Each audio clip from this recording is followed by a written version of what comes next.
Imagine waking up in a country where every action carries risk, where holding on to hope is an act of rebellion, and where even the simplest routines, cooking dinner, sweeping the floor, driving to the market, can be touched by the shadow of resistance.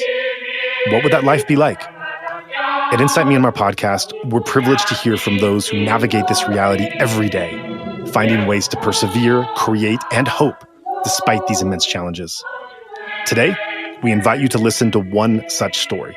Welcome to their world.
And welcome back.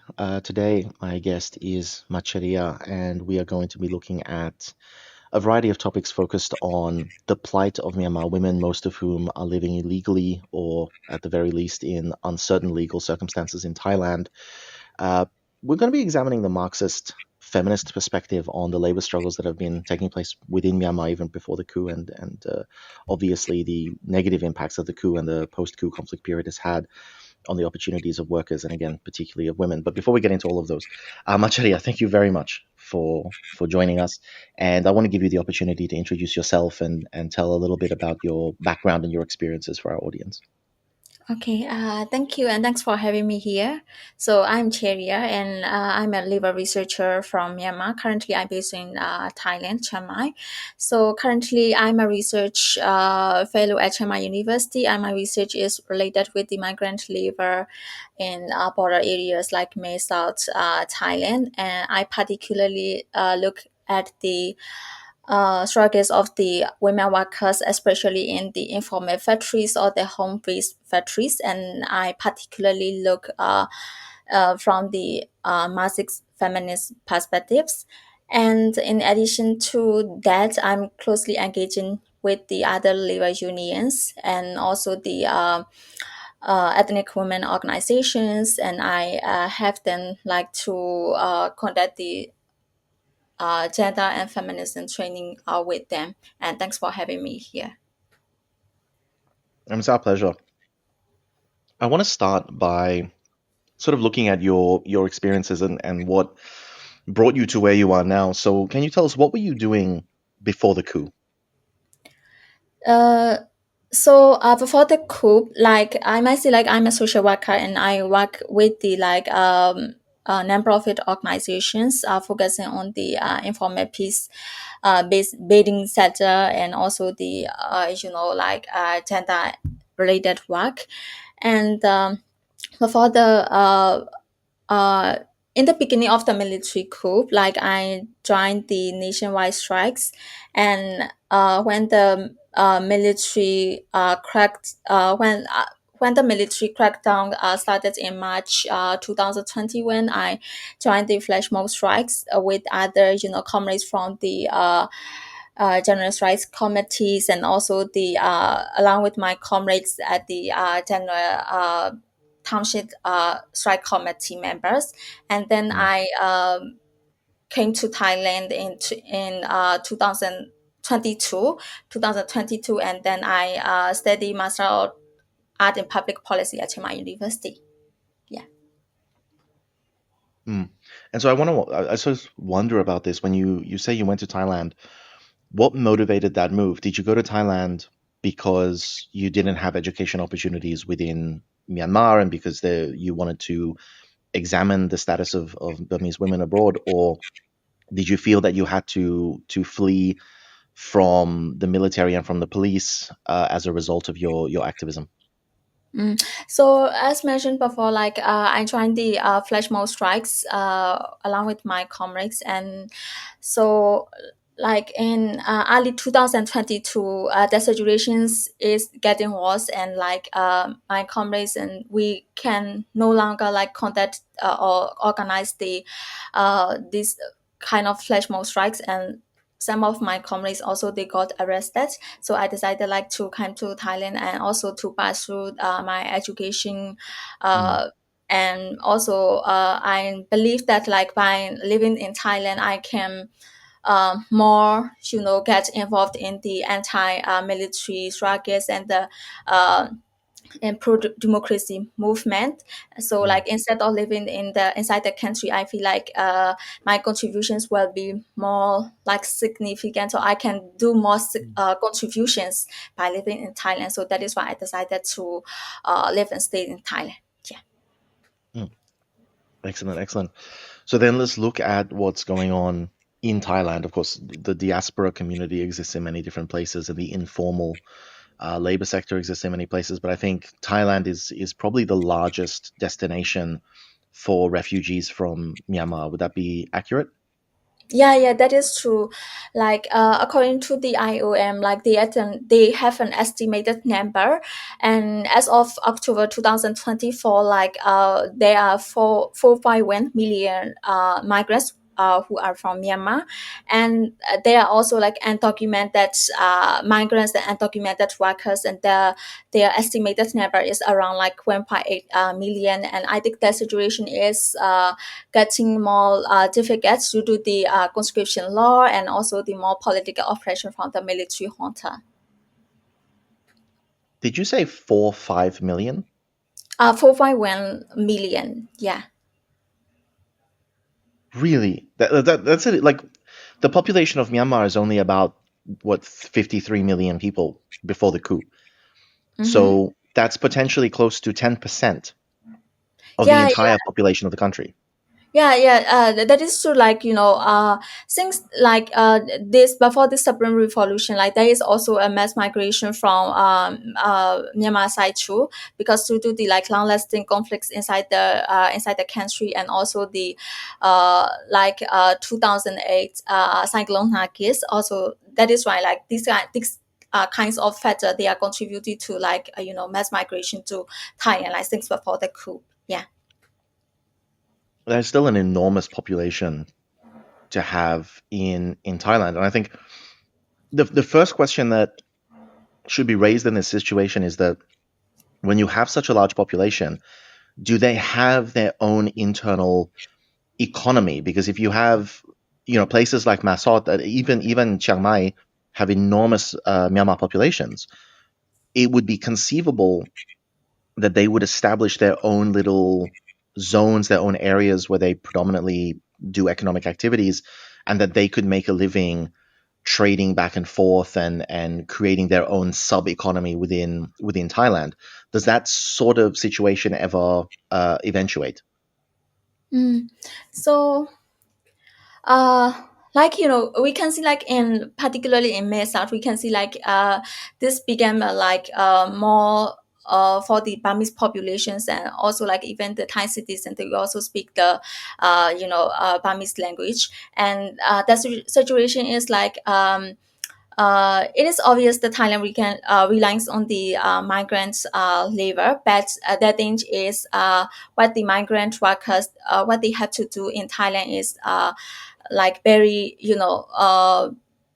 dangerous, and we call it like 3D jobs, like dangerous, demeaning, and also very dirty job, which the local citizens don't want to do. So it means that the migrant workers they have to do the like this low paid jobs by contributing to the Thai economy. And also, like most of them, they also have to rely on the agents and the other brokers, like to pass through the to pass through the border. And also I'm also did other collaborative research with my comrade or the professor from Singapore, and the work is about the migrant fishers in Ranao region. So we can also see that in Ranao region there are also a lot of the Burmese migrants, and they had to work on the fishing boat, which normally the Thai citizens don't want to work. Mm. And I know, just on that point, I know that historically in Thailand there has been a lot of abuse in the fishing industry. I know that there have been very serious reforms that have Mhm. taken place over the last few years. The Thai government has responded, but we saw many instances of human trafficking, of enslavement, of abuse, even workers dying or being killed by these criminal enterprises that run illegal fishing operations, many of which go down to Malaysia and Indonesia to fish illegally in foreign waters. Uh, is it the case that the Burmese workers are being taken in to fill those types of positions now that the Thai government is putting more effort into protecting Thai citizens from abuses within the fishing industry? Yeah, that is true. Like, also this fishing sector, it is very notorious for the like human rights violations. And these days, even though there are like some reforms conducted by the Thai government, but the situations also stay bad.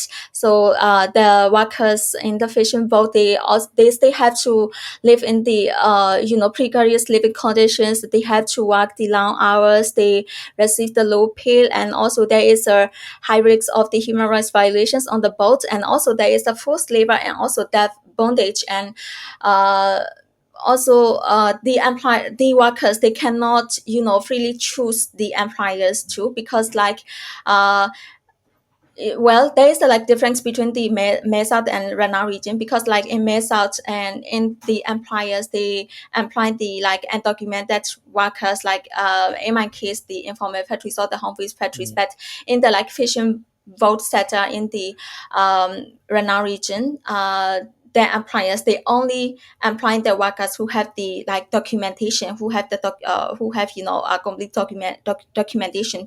This is also related with the like their recent reform in this fishing sector too. But the danger is like the workers, they cannot freely choose the employers, because once they receive the documents, the employers, they tend to confiscate the documents of the workers. So yeah, so the situation in fishing sector is like, we can say that it is not that improving. Mm.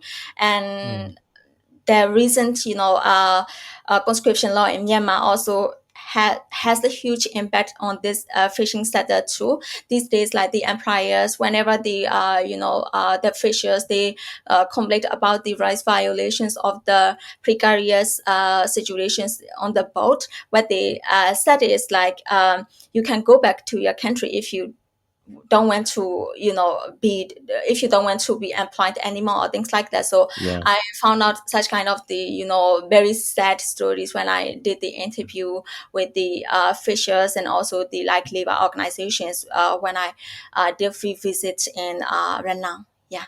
Yeah, I'm not surprised at all to hear this.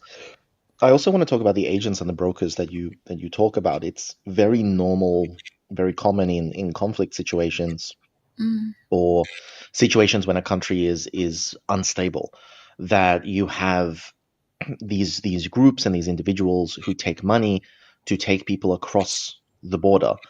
And there are a lot of different ways in which this can be done. And I'm wondering if you can shed a little bit of light on this, because in some instances, these brokers, I mean, we can call them people smugglers in a lot of contexts. In some cases, they accept the money and they will take you across the border, and that's the end of that relationship. But there are, of course, a lot of other circumstances where We hear, people being taken across the border, but they lose their phones, they lose their passports, and they're kept as slaves, or they're taken across the border, they can't pay, and they say, well, then you have to work for me when you go across the border and work on my farm and so on. What type of circumstances do Burmese people face when they enlist a broker or an agent or a people smuggler or whatever to get them across the border? Yeah. So, the workers, they have to rely on the brokers or the agents. Like it's also common since before the military coup in Myanmar, because if I'm not mistaken, the MOU was signed between two countries like Thai and Myanmar. I think it was in 2003 or 2004. I'm not sure, but even though like there is a MOU for the to regulate the migration regime in Thailand, but the MOU process is not that practical for workers, because like the first thing it takes time a lot, and also workers have to spend their workers have to pay match. So most of the workers, they don't like it, because if you go through with the MOU process, you have to pass through the many bureaucratic procedures, and so it takes time a lot. So since that time, most of the workers, they rely on the brokers and the agent, and some of them, they don't have they have no enough information about the this migration procedure.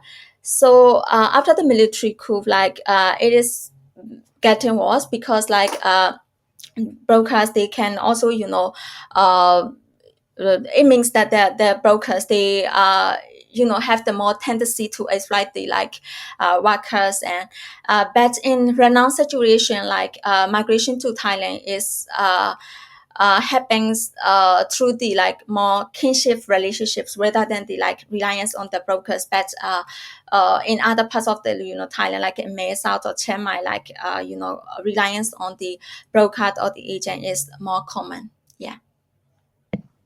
And I want to go back to something that you mentioned earlier, because I think it's a very interesting label, and it's a very, very important point to raise. The three Bs. So you're talking about jobs which are dangerous, jobs which are demeaning, and jobs which are dirty. And of course, there's this truism. We often say, well, migrants fill the jobs that we don't want to do. That's something that we hear a lot in the Western world. But I think it's very important that the jobs we don't want to do sounds very gentle. And the truth, as you say, is that these are the jobs which are physically dangerous, or these Mhm. are the jobs which are or psychologically dangerous, and the jobs which are demeaning and are judged by society as very negative jobs, and the jobs that are very dirty and very filthy, and sort of offensive to the senses. Um, and people have to rely on these types of jobs to get by. So I do wonder, can you give some examples of the typical types of these 3D jobs that the Myanmar expatriate population would be forced into doing, and what are the consequences of working in these types of industries while living in Thailand? Yeah. So when we talk about these 3D jobs, it is common in informal factories, which I conducted research. Also, it is also obvious in the fishing sector too. Because when I did the interview, I met one fisher. He is originally from Karen, and he can be considered like long-term migrant, and he has been doing on the same boat for the many years.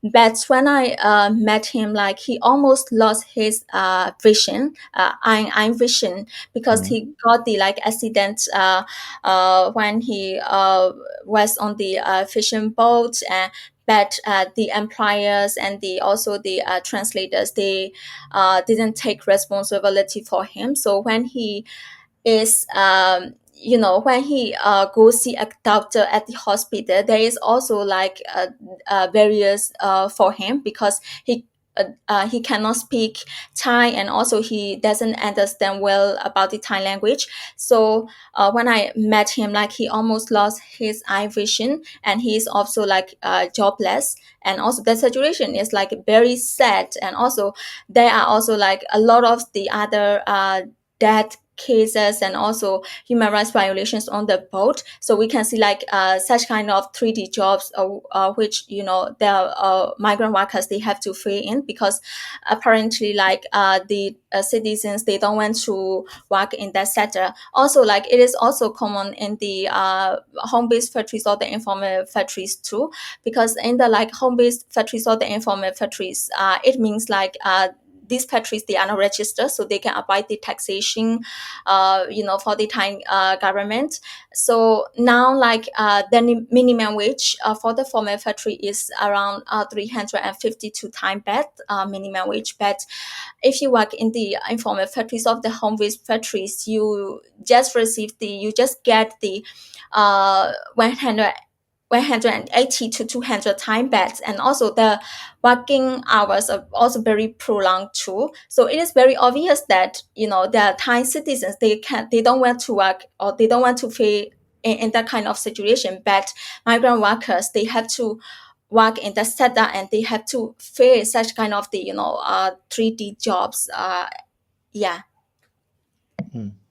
And so this is something that I find very interesting, because this informal sector, it still pays money, and of course we hear about all of these very horrific cases where people are effectively forced to work for no compensation, right? Whether this is slavery, whether this is debt bondage, whether this is some other variation on the same basic idea, people are being forced to work for nothing. But from what I understand of your work, the majority of people, the majority of the Myanmar people living in Thailand, are not living in situations where they are working for no payment whatsoever. They are receiving payment, but as you noted here, the informal sector is paying approximately half of the minimum wage. And I don't know how Thai factories are. Would the minimum wage in a Thai factory, a formal Thai factory, would the minimum wage be common, or would they likely pay a little bit more than that? Well, so like in the formal factories, then they have to like comply with the minimum wage. So which is like current the minimum wage is 352, but like in some cases or in some scenarios, there are also cases where workers in the formal factories they don't, get fully paid too, but like in the informal sectors, like it is workers know that it is very unfair, but they cannot like do any complaints because they are undocumented. So if they uh, went to find a complaint to the police or the Thai labor organizations, it is of course there will be like a lot of the blackfish against them, because the first thing is they are undocumented. So but workers they choose to be employed in the informal factories. This is also because of their documentation status. Another thing is like unlike the formal factories, in the informal factories they provide the same like flexible working criteria, because like in the formal factories the recruitment criteria is very rigid, and you have to you must have the like full documentations. But in the informal factories they also recruit the undocumented workers, and also they allow the workers to look after their children, which is not which is not common in the like formal factories. And also another thing is, according to my interviews with the workers in the formal factories, like barrier harassment is very common, but in the informal factories, like workers they can the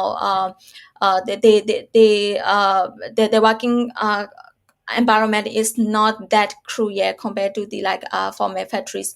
This is also because like in the informal factories, workers are like being paid not based on the minimum wage, but based on the like production pieces, or the pieces they produce. So it means like in the formal factories, the employers they have to comply with the minimum wage. So what they did is like to encourage the workers, or to urge the workers to produce more. But in the informal factories, the employers careless about their production targets, because workers are not being paid based on the minimum wage, but based on the pieces they produce. So I also want to highlight the when quote from the labor organization. So this labor organization mentioned that the employers, they have nothing to lose, so they don't care much about the how much the workers produce in the informal factories. I mean, that makes a lot of sense, and it's interesting to hear that it almost seems that there are certain aspects where the informal factories have advantages over the formal factories, which is again not something that we would think about, not something that we would consider. But let's sort of look at some of the other differences between them, and let's start with safety. Do you see a measurable difference in the safety precautions and the general level of danger in the factories themselves between the formal and the informal factories? Yeah, that is also good to highlight that part too, because in the formal factories, they are some precautions measures, and also there is also a first aid kit inside the factories. But in the informal factories, it is not there is no first aid kit. And also when the employers, when the workers, when they got injuries on the machine, they don't get a proper treatment too. But workers, they cannot complain about such kind of the situations in the informal factories. Yeah. Mm. Another one is the working hours. I would imagine that because, as you say, in the formal factories there is a minimum wage, and in the informal factories they're working per unit that they produce. Does this drive people in the informal sector to work particularly long hours compared to people who work in the formal sector? I think working hours won't be such different, because in the informal factories, workers, they also have to work overtime. But the thing is they are very irregular working hours. But in the formal factories, they also have to work the prolonged hours. But we can say that they are regular working hours, including the overtime. But in the informal factories, there are some flexible working hours. But when they are increased orders from the manufacturers side, workers, they have to work overtime. So prolonged working hour is also common in the informal factories. Okay, interesting to hear that. Um, and, and so this is going to be a little bit of a detour because I want to talk about sort of labor unions. I want to talk about collective action, and in order to fully understand this, I think it's going to be useful for us to jump back. And can you take us through a bit of the history with regards to collectivized labor and labor unions in Myanmar? I know, we could go all the way back to the early 1900s, and there were very famous uprisings and pushback against abuses of the workers and abuses of the farmers. But under the let's say pseudo democratic government after 2010 and 2015, I understand the situation was improving in Myanmar. Did we have a strong and strengthening labor union that was able to successfully advocate for workers' rights and for increases to minimum wage and safety and conditions and things like this? Hmm. So we can say before the coup, the especially the garment sector or the manufacturing sector, it is very well known for its militant labor actions in this particular sector. And also, it is true that after the when the semi-civilian government came to power, Deng government came to power. Uh, there are a lot of the economics and labor reform projects too.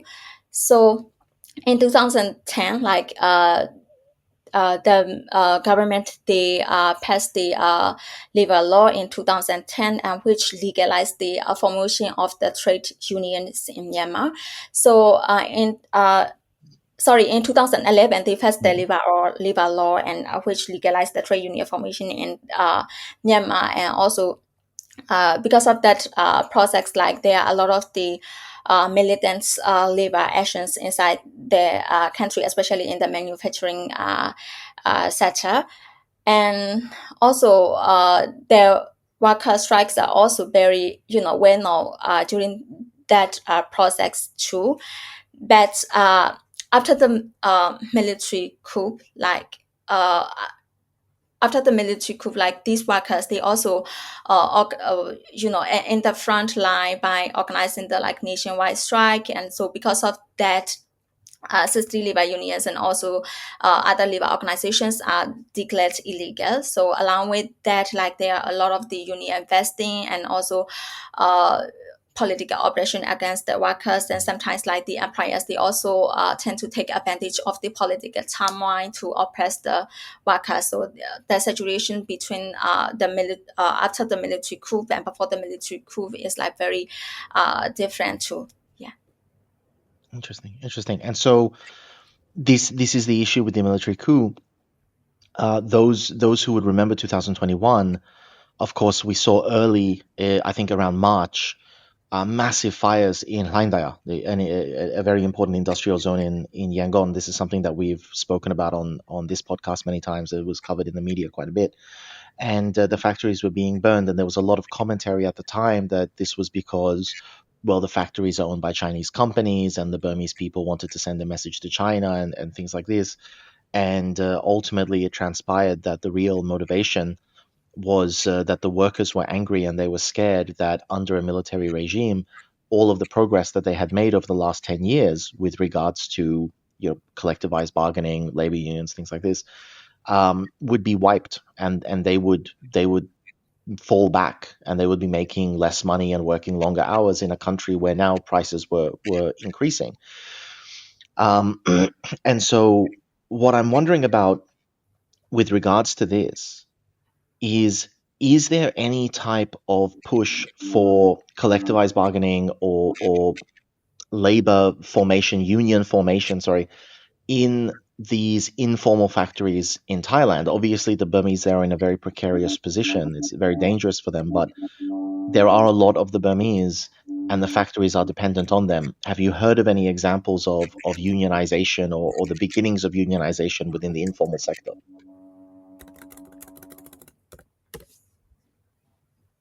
Yeah. So like according to like my research experience, it is very difficult for the workers, especially in the informal sectors, to you know do the collective bargaining, or the to organize the to organize the labor, especially for the like informal factories, because like it is also still difficult for workers in the formal factories too to participate in the collective bargaining, and also to do the labor organizing, because there is a labor law in Thailand which indicate that migrant workers, they cannot organize their own labor unions. Instead, they have to join the unions organized by the Thai workers or the Thai citizens. But even though there is a law, the situation is very impractical, because like in May South and also the like other border areas, and like right now, they are less number of the Thai citizens who are working in the same factories. So is even though there is a law which permit that migrant workers, they can join the unions organized by the Thai citizen, but it is very impractical for Myanmar workers, even in the like formal factories. So in the informal factories, it is very difficult, because the first thing is workers, they don't have any documents. So even though workers are very aware of the labor exploitations and other unfair treatment committed by the employers of the supervisors, they cannot do any complaints. So labor organizing is, will difficult for them in the informal factories. I mean, that's obviously very reasonable and a very common situation. And this sort of leads me to a sort of larger scope. with regards to Burmese taking back control of this, it's obviously going to be very difficult because, as we've been discussing, they live in irregular situations, they're undocumented. But is there any possibility or any scope for the Burmese to become business owners within Thailand, to somehow establish their own entities? And within that as well, I think the most important sector would be agriculture, because at the end of the day, people have to eat. And if there were Burmese ownership within Thailand of farms that could produce food, then that, I think, or at least this is my estimation, it would bring a lot of stability to the lives of a lot of the Burmese people who have to depend on Thai businesses to survive, and they're always running that risk that the Thai businesses are not going to deal with them, are not going to treat them fairly, and so on. So, is there any scope for, or anything on the horizon for the Burmese to take ownership of businesses, or to establish businesses of their own and hire other Burmese? Yeah, so like before I did the interview with these undocumented workers, there is some existing research which indicate that they can also be employers who are Myanmar citizens, especially in the informal factories. But when I did the interview, these workers, what they mentioned is most of the owners in these informal factories, they are like Myanmar, they are like Thai citizens, and they live in like urban centers like Bangkok or the Chiang Mai. So maybe like there is a possibility of where Burmese own the business, and who they can hire the Myanmar workers. But I think that might be also very difficult to own the business in Thailand situation as well, because there are a lot of the regulation projects to pass through, and also I think there is a possibility, but it is very difficult for the Myanmar or other citizens to own the business. I mean, it's sort of a question that I suspected the answer to, but there's always that hope that there's a pathway out. That said, thus far, obviously, we've been discussing a very generalized situation of migrants in general, but of course, your focus is specifically on women, and very often, when we do this analysis and we look at refugee communities, we look at irregular communities, we look at undocumented communities, we tend to sort of lump everyone into the same bucket, and we don't look at the differences between different demographics within that community. So, to start us off, can you sort of give us a bit of an insight into the differences that women in this situation in Thailand would face compared to the men, the additional difficulties and the additional hardships and dangers? Yeah, so this is what my research particularly look at. So, like so mainly like I approach from the Marxist feminist perspectives. So if we talk about the like Marxist feminism or the social reproduction feminism, we also have to like some theoretical aspects. And so this Marxist feminism, it was founded by the Marxist feminists, and they apparently begin with the silence in Marxism, because like when Marx talk about the exploitation and other capitalism, he talks about the how capitalist class, exploit the workers' labor and things like that. But what he neglected is the about how the patriarchy system or the patriarchy values can also influence that such gender division of labor, and how it can also impose the double burden on the women. So basically like Marxist feminists, they talk about the like how capitalism and the patriarchy are interrelated to each other. So we can say that like social reproduction theory, it mainly concerns with reproduction of the like labor power, which refers like not only to the biological reproduction, but also like reproducing the workers through food, shelter, and other emotional support, which are fundamentally important for the wage work. So in my research, like I integrated this Marxist feminist approach. So when I did the like interview, we can say like in the informal factories or the in the garment sector, there are 70% of women are 70% of workers are women, but also they are like male workers too. So in my case, like in the informal factories,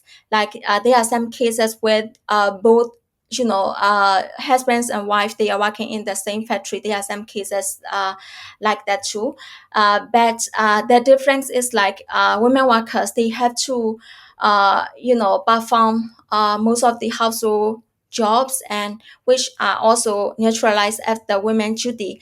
So let's say like both husband and wife, they work in the same factory, but when they get back to their dormitory or their accommodation or their place, why women workers, when they have to do the household jobs and also the childcare jobs, but the male workers do is like taking a rest, even though like they spend the same working hours inside the factory. So such kind of the gender experience is also different between the male workers and the female workers. And also due to they also documentation status, when there is also a tendency, or there is also a cases of time authorities who committed the sexual violence against against the women workers too. And even like in the same factory, in the formal factories or the informal factories, there is also cases like their male college committed the sexual violence against their fellow female workers. So we can say like such kind of the gender experience are also common in the in male situation too. And I mean, on the topic of things like gender-based violence, is there any recourse? Because obviously all of these people are living in the country undocumented. Do they have the opportunity to report gender-based violence to the police, or is that just going to make the situation worse? And are they facing, deportation or being forced to pay bribes? Yeah. So when we talk about the like gender-based violence, like in the cases of the formal factories, like they where the women workers, like they can report their cases to the police or the like labor departments, but for the informal factories or for the undocumented workers, they can rarely report, especially to the police or the to the labor department. So instead, what they did is like there are some labor organizations like Young GU and also the Arakan Workers Organization in May South, and they are formed with the Burmese people. So in the case of the informal factories, the workers, they go to the like these organizations rather than reporting their cases to the police. So sometimes like their Okay. cases are resolved like by negotiation. And also the important thing is their cases are that these cases happen like between the like wife and husband, or between two lovers or two partners or things like that. So most of the cases are resolved by the like negotiation between the respective parties. Fair enough. Fair enough. So it's good that there is at least some mechanism that they can go to, but it is definitely lacking. Um, so I want to come back to the Marxist feminism, just because I find it very interesting to listen to you talking about this. Bringing it back to theories, sorry, the ideology and the theory direct from Marx. So you were talking about the double exploitation. So I just wanted to double check. So when you're talking about double exploitation, you are talking about the use of women both laboring in a conventional capitalist context, and then subsequently also laboring in the home context, correct? Yeah, that is true. Like because like let's say about under the rise of the neoliberal capitalism or capitalism, everyone has to work, so women have to work too. So their labor in the production sphere is also exploited, but in the domestic sphere, they also have to perform this kind of the unpaid work, which include the like childcare and also household,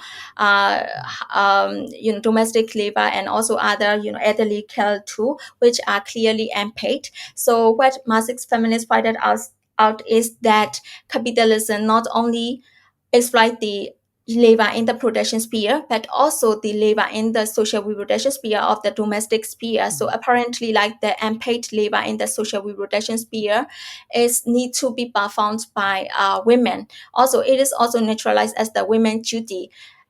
This is because of the gender division of labor under the patriarchal system, because patriarchal system make us believe that this labor, women have to perform this labor to be like good mother or good housewife or stuff like that. So what Marxist feminists pointed out is that how capitalism and patriarchy are interrelated to each other. When capitalism free ride the unpaid labor in the social reproduction sphere, patriarchal system also support that. It makes us blind, the labor this unpaid work women have to do is under value, or it is normal duty for women.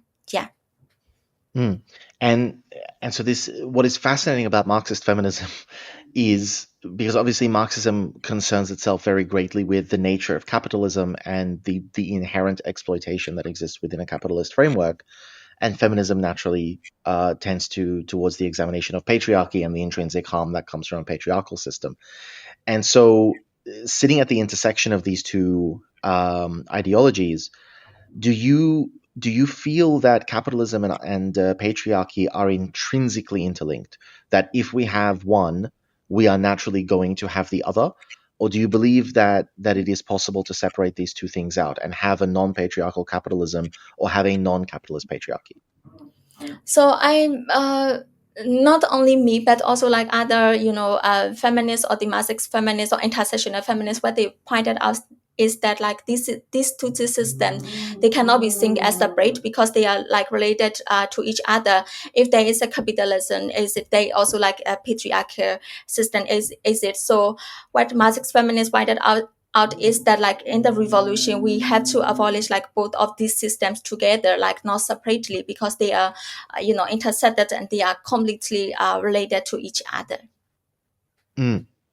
And this sort of comes back to something that we saw earlier. So if we go back to 2021, 2022, when we saw a lot of Burmese cultural norms, patriarchal cultural norms, again, things that we have discussed multiple times on the podcast, but the Tameng Kantat, looking at the prohibition on the part of the military from coming into contact with women's clothing, or anything to do with menstruation, or just generally this sort of belief in pone as almost an antithetical force to femininity.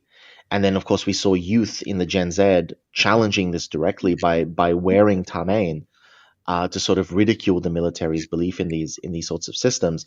It does seem that there has been significant progress made with regards to the recognition of the feminist cause and a recognition of the historical entrenched patriarchal beliefs within Burmese society. But of course, we've also interviewed multiple people on this podcast who have said that despite that progress, it's very little in the scheme of things.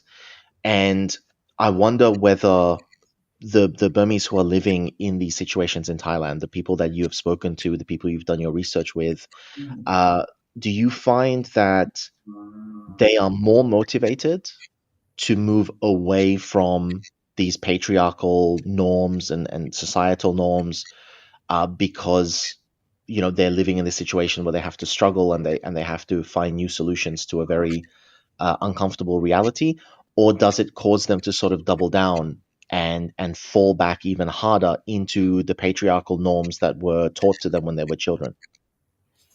Yeah, so like I think it is very like difficult to analyze the the whole situation, but personally I believe that like there is a progress, like in the past most of us know we are not familiar with the what feminism is or what gender concepts are, but there is a progress like in terms of the ideological perspectives, but I don't believe that there is a progress in the like practical practice or the practical level, because even in the like some revolutionary forces, there are also some cases about the gender-based violence, and also some patriarchal narratives patriarchal narratives among these revolutionary groups. So there is no that much progress at the practical level, but these day like most of the people or most of the women organizations, they find a more space to talk about this gender things in the ongoing revolution. And also I think it is also important to look at the current political landscape too, because currently we are undergoing an armed struggle. So we know that armed struggle of the militarism is always associated with the masculinity and the sexism. So there is also a like militarized patriarchy thing too. So I think there has been some progress to some extent in terms of the like ideological level, but there has to be like more progress at the practical level too. So Mm. in addition to that, what I feel is like personally, when we talk about the like feminism or the gender thing, the narratives are more common between the like some class, like educated, and also some sort of the groups who have access to the internet or things like that. So Mm. we also need to separate the ideas at the like ground level too. We also have to integrate more uh, class perspectives, and also the intersectional perspectives in the dialogue too. And we need such kind of the considerations when we talk about the like gender and the feminism.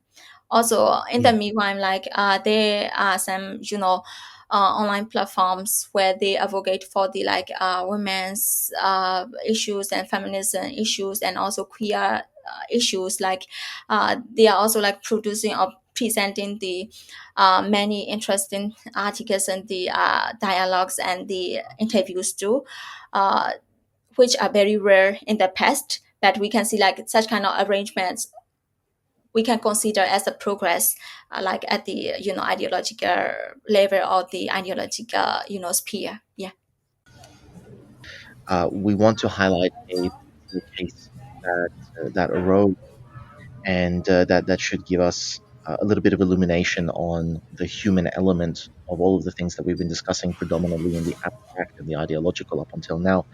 Yeah, so I just want to like highlight about the case of the arrest of uh, director of the STUM, Solidarity Trade Union of Myanmar, Tom Mu A, and the other 9 STUM members. So in like July 2025, the military regime they arrested Tom Mu A and other 8 STUM members, and actually.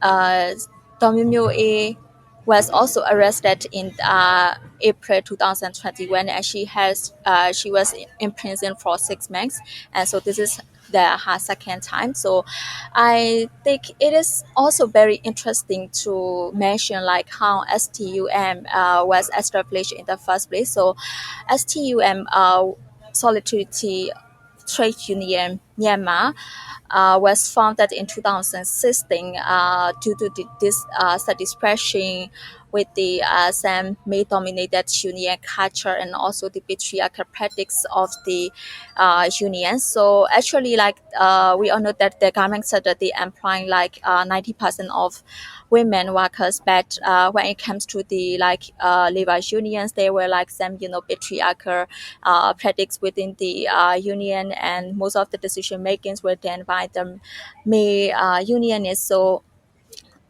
WA and other female workers, they decided to form this STUM, and they did a very great job since before the coup, and also like after the military coup, WMUA got arrested because of her involvement in the anti-military regime. And even though despite the political oppression and the military crackdown against the workers, WMUA and STUM, they decided to remain inside their country, and they decided to have the workers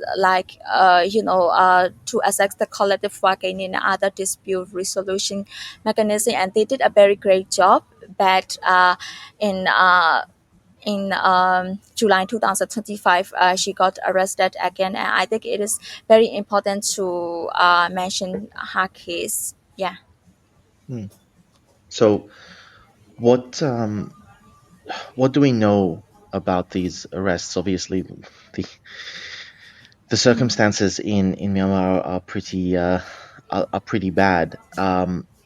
Was this driven purely by a local police force just wanting to get rid of some troublemakers, or is this more endemic? Is this emblematic of a concentrated effort across the country to crack down on labor union movements? Mm. So there are some local news. According to some local news, arrest of WMUA and STUM is connected with some particular factory. But I think it might be also the case. But also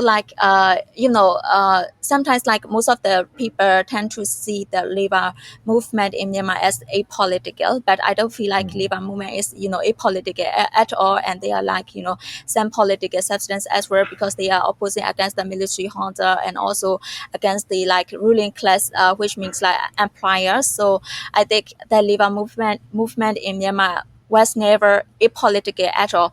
So I think there can be some connections related with the anti-political, anti-regime sentiments as well. Also what WMUA was doing is also they are also pressuring the international banks, because uh, sometimes employees, they care less, they don't care much about the workers demands, or also the regime as well. They don't care much about the workers continuous demand. But when they get the pressure from the international banks, they paid a little attention, a little attention to it. Was also very evident according to the same cases of the strikes in post-coup situation as well. So I think it can also be there are some connections, not only about this particular factory, but also about the her ongoing labor activism inside the country. Yeah. Mm. And do we know what happened to her after she was arrested?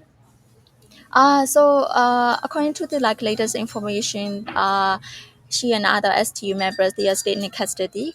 And also one thing is she has a medical situation, like she has diabetes, but there is still a lack of access to the her anti-diabetes medications. And so this is all the according to the latest information. But the reason behind her arrest and what will happen is still unknown to the Liba community and us. Yeah. Mm. And I mean, this is the difficult question. I mean, more broadly than the implications for labor unions, just the difficulty of accessing justice and accessing legal representation. Have the arrested STUM members, as far as you know, been given access to lawyers? Do they have legal representation? Do they have cases pending? Have they been able to communicate with friends and family outside of the prison? Uh, I'm not sure about that. But some charges against the STUM is also related with the registration process as well. So I'm not sure like whether they have like some lawyers to represent them or not, but it is very clear that in the post-coup situations and like the military regime, like human rights defenders and also the freedom of speech and also including the labor movement, they are like being oppressed seriously under the military regime. I think it is very obvious. Yeah.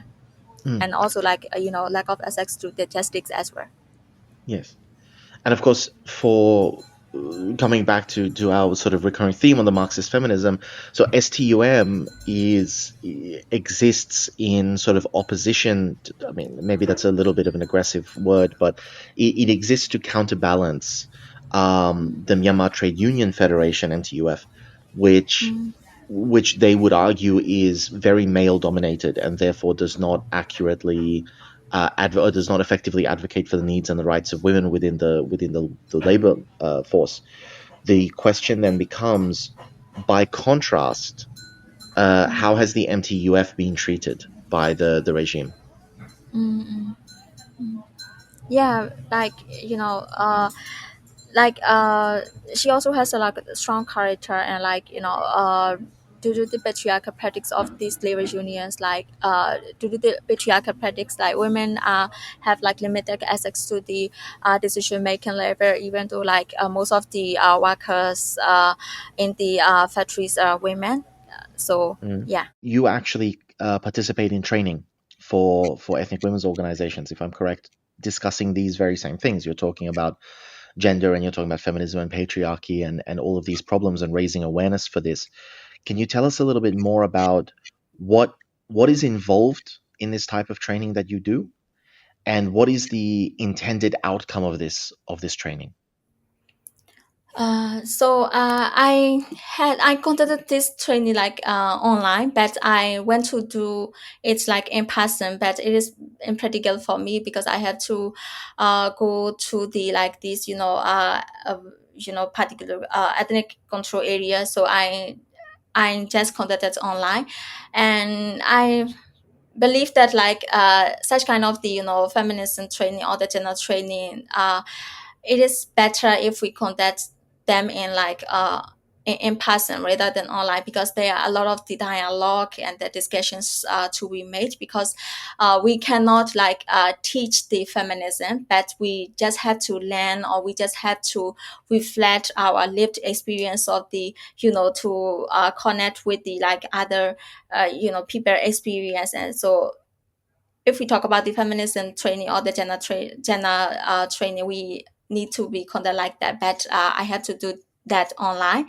So Hmm. in the like training sessions, I share the many numerous ideas, as you mentioned, like basic ideas about the gender and gender theories, and also about the queer theories, and also patriarchy and how patriarchy is evolved. And also I also included the feminism and various ideologies of the feminism, like liberal feminism, intersectional feminism, Marxist feminism, radical feminism, and concepts like that. So so what I did is like I don't want to go like a top down approach, like I'm the speaker, you are the listener, or I'm the teacher, you are the students. No, not like that. So what I did is like I let them to read some articles, because as mentioned, like there are many social media platforms called Revolution 1.0 and the Bomb, which is known as Rebel in English, and they produce or they present very interesting and very insightful articles and essays, and which are based on the like interviews with the women in the refugee camps, and women in the Anya areas, and the women in the ethnic control areas. So Mm.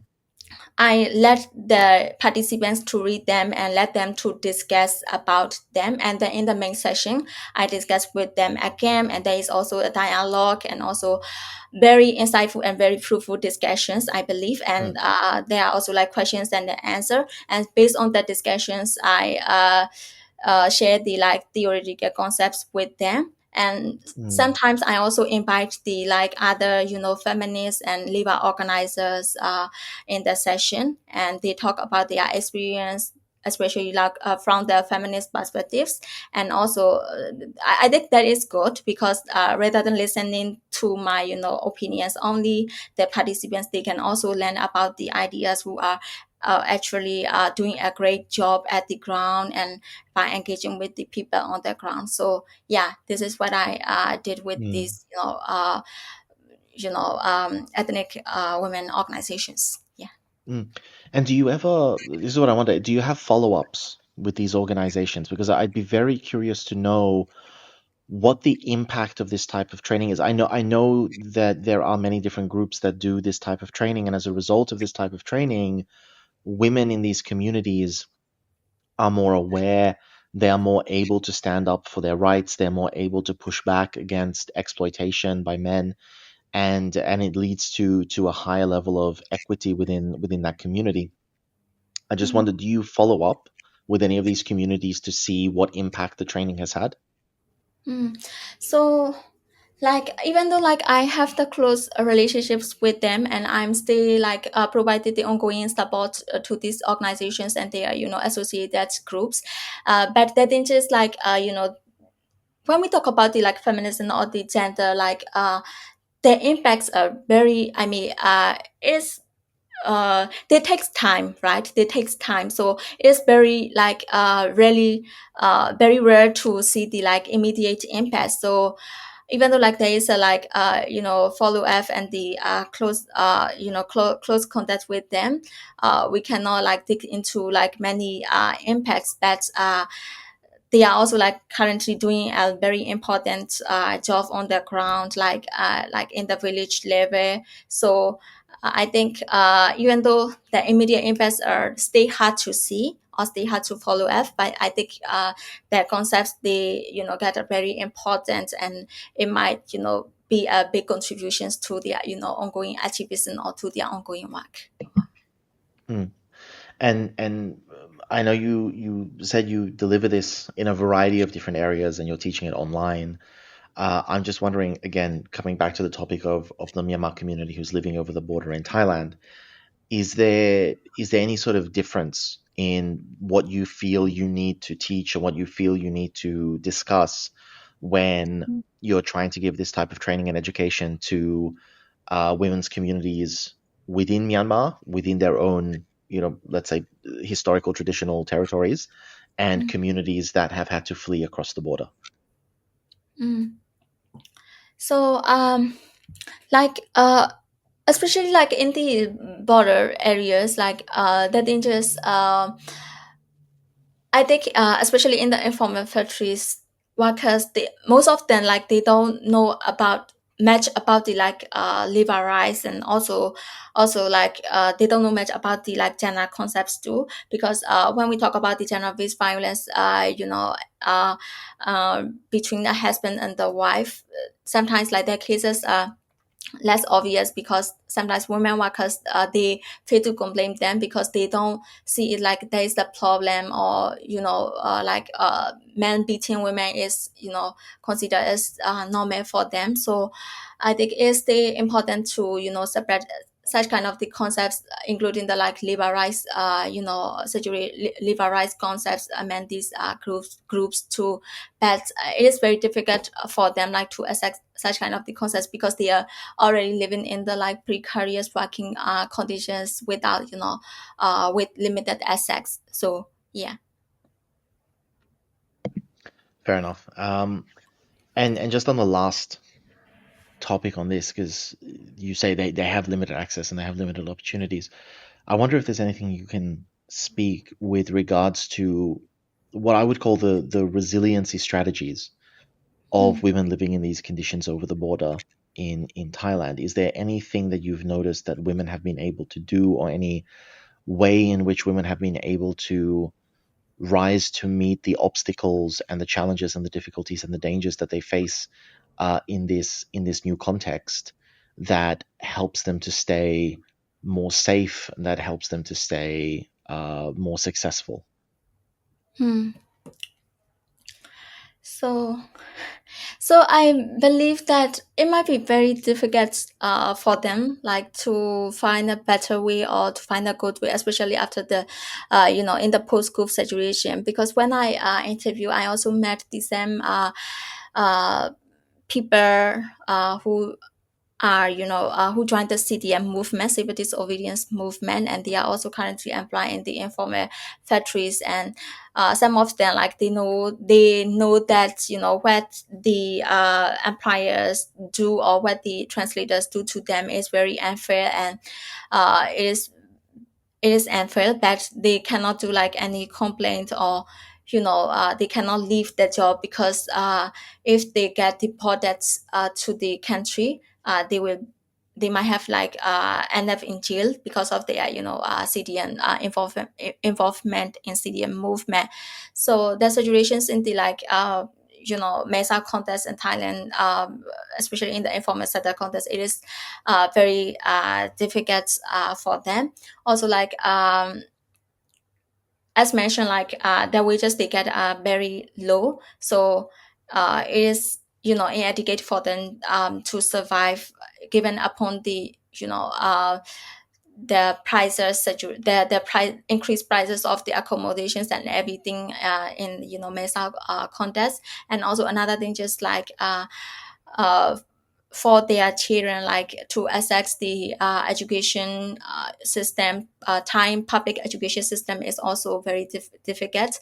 And it is not only difficult for them, but also still a big barrier for the documented workers too, because even though there is a Thai policy like education for all policy, but in practical, like most of the migrant children, they cannot go to Thai education as Thai public school because of the lack of documents. So in the informal factories, there were the migrant children, they also face the same experience. But what unique is that since they since their wage they get is very small or very low amount, so it is very difficult for them to survive in this way. So another the method they find is like there are some migrant schools opened by the diaspora communities, so which are opened by the Burmese. And so instead of sending their children to the Thai public schools, migrant workers, they send their schools to the migrant schools opened by these diaspora communities. Also, like instead of us going into the Thai uh, hospitals, when they get sick, they rather go to the like medical clinic, which is opened by the uh, you know uh, which is intended for the migrant workers. So yeah, they rather go to the like medical clinic rather than go into the Thai public hospitals. And it's very interesting that we were discussing earlier about the possibility of Burmese run businesses, and you're saying that there's not a lot of scope for that. But it when it comes to Burmese run education and Burmese run healthcare, so not so much economic activity, but essential infrastructure. Mm. It sounds from what you're saying that the Burmese have been able to make some significant inroads into providing at least that type of support network for their community. Mm. Yeah, yeah, that is true. Like these like infrastructures, like health, and also the education opportunities for the migrant children, they are very important. And but I think these days, like they are also facing like some difficulties too, because there is like a surge in anti-migrant sentiments from far right time groups. So we can also like see the news, like the Thai authorities write down the like when labor organization which is opened by Burmese citizens. So even though like these infrastructures are very important, very critically important, that to survive or to do their ongoing work is very also challenging, especially like in the context of the anti migrant sentiments against the workers. Yeah. That's fascinating. and I mean, I hope that we can continue to do the work to uplift these communities and help them to establish the types of support networks that they need, and help to provide them with the resources and the education that they need. But I think that our discussion today is going to help raise awareness of this, and is going to help give people information that they need to be able to take action. So I want to thank you very much for coming on. I want to thank you for sharing these insights. But before we finish, and bearing in mind that we do have a pretty broad audience, and there may be people out there who do want to take action, who do want to raise awareness and achieve outcomes. If you have any message that you would like to spread directly, then I would invite you to share your thoughts now. Maybe to the Thai citizens, to support the labor activism, and also to show your solidarity with the migrant workers from Myanmar. And also, I think it is very important, to establish the international solidarity too, because the important thing to highlight is when we criticize the Thai economy, we what we have to know is there is just a small number of group who are getting the benefits from this economy, but the majority of them are the working class, and they are not benefiting from this business and the informal factories and other business activities. So it is very important to show your solidarity with the working class from Myanmar, and to continuously support the labor activism. Yeah.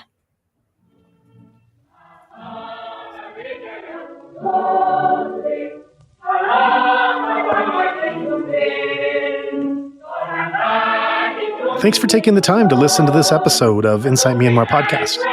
Before we go, I want to call attention to a regular series we've been producing on this platform called Navigating a Minefield. The series was launched in response to the most recent Landmine Monitor report, which found that Myanmar has recorded the highest number of annual landmine casualties for the first time since reporting began. Navigating a Minefield centers on the people at greatest risk, as well as survivors of traumatic attacks, and features Burmese and international voices offering crucial context on landmine use and explosive remnants of war across the country. Produced in cooperation with our media and humanitarian partners, this series is intended to support risk education, raise awareness, and highlight our shared responsibility to end this ongoing threat to civilians. You can find more information about the episodes, along with risk education resources, on the Insight Myanmar website. Thank you again for listening and joining us in this effort to keep the focus on Myanmar and its people.